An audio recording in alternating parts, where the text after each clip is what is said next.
দেশের সাম্প্রতিক সময়ে কিছু অপরাধমূলক ঘটনায় বিএনপির নেতাকর্মীদের জড়িত থাকার অভিযোগ উঠেছে।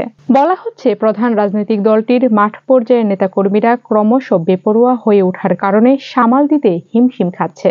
যদিও গত বছর 5ই আগস্ট আওয়ামী লীগ সরকারের পতনের পর থেকে নানা অপরাধমূলক ঘটনায় নাম আসার পর দলটির বিভিন্ন স্তরের বহু নেতাকর্মীর বিরুদ্ধে সাংগঠনিক শাস্তিমূলক ব্যবস্থা নিয়েছে বিএনপি। তারপরেও হামলা, দখল, চাঁদাবাজি, থানায় প্রভাব বিস্তার সহ নানা ধরনের অভিযোগ প্রতিনিয়তই দেশের বিভিন্ন এলাকা থেকে আসছে।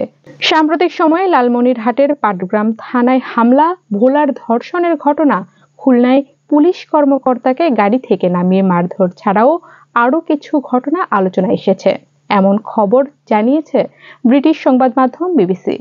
রাজনৈতিক বিশ্লেষকরা সংবাদ মাধ্যমটিকে বলছেন, মাঠ পর্যায়ে অনেকে শুরুতে ক্ষোভ থেকে হামলা, চাঁদাবাজি ও হাঙ্গামায় জড়িয়েছেন।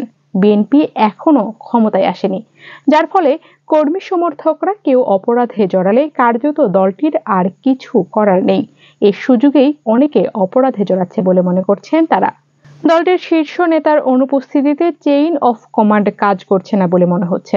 দলটির অনেকে অপরাধে জড়ানোর এটিও একটি কারণ বলছেন ঢাকা বিশ্ববিদ্যালয়ের অধ্যাপক মোহাম্মদ মুজিবুর রহমান। তবে বিএনপির জাতীয় স্থায়ী কমিটির সদস্য সালাউদ্দিন আহমেদ সংবাদ মাধ্যমকে বলছেন যে দলীয় শৃঙ্খলা ভঙ্গের জন্য ইতিমধ্যেই তারা বহু নেতাকর্মীর বিরুদ্ধে ব্যবস্থা নিয়েছেন। সেই সাথে প্রশাসনকেও আহ্বান জানিয়েছেন যে কেউ অন্যায় করলে আইনি ব্যবস্থা নেওয়ার জন্য। কোনো ঘটনার জন্য ঢালাওভাবে দলকে দোষারোপের সুযোগ নেই। তবে একটি পক্ষ কিছু ঘটলেও বিএনপির বিরুদ্ধে প্রোপাগান্ডা শুরু করে।